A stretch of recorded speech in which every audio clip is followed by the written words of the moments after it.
ಕುಟುಂಬ ಅಂದ್ರೆ ಕೇವಲ ಗಂಡ ಹೆಂಡತಿ ಮಕ್ಕಳು ಅಲ್ಲ.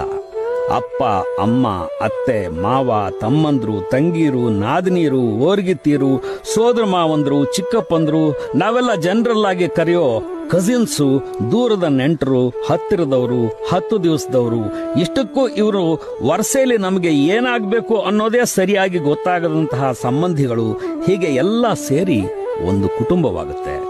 ಅನೇಕ ಸಲ ನಮ್ಮ ಅತ್ಯಂತ ಆತ್ಮೀಯ ಗೆಳೆಯರು ಕೂಡ ನಮ್ಮ ಕುಟುಂಬದ ಒಂದು ಭಾಗವೇ ಆಗಿ ಹೋಗಿರುತ್ತಾರೆ. ಪ್ರೀತಿಯಿಂದ ಸಾಕಿದ ನಾಯಿ, ಮೈಯುಜ್ಜುತ್ತಾ ಓಡಾಡುವ ಬೆಕ್ಕು, ತನಗೆ ಮೂಡು ಬಂದಾಗ ಮಾತನಾಡೋ ಗಿಳಿ, ಶ್ರದ್ಧೆಯಿಂದ ಬಂದು ಅವತ್ತಿನ ಕೆಲಸ ಅಚ್ಚುಕಟ್ಟಾಗಿ ಮಾಡಿ ಹೋಗೋ ಕೆಲಸದವರು ಎಲ್ಲ ಸೇರಿ ಒಂದು ಕುಟುಂಬ. ನಮ್ಮ ಮನೆಗಳು ಬೇರೆ ಬೇರೆ ಇರಬಹುದು, ಅದು ಅನುಕೂಲಕ್ಕಾಗಿ ಮಾಡಿಕೊಂಡ ವ್ಯವಸ್ಥೆ. ಆದ್ರೆ ನಾವೆಲ್ಲರೂ ಒಂದು ಫ್ಯಾಮಿಲಿಗೆ, ಅಂದ್ರೆ ಒಂದು ಕುಟುಂಬಕ್ಕೆ ಸೇರಿದವರು.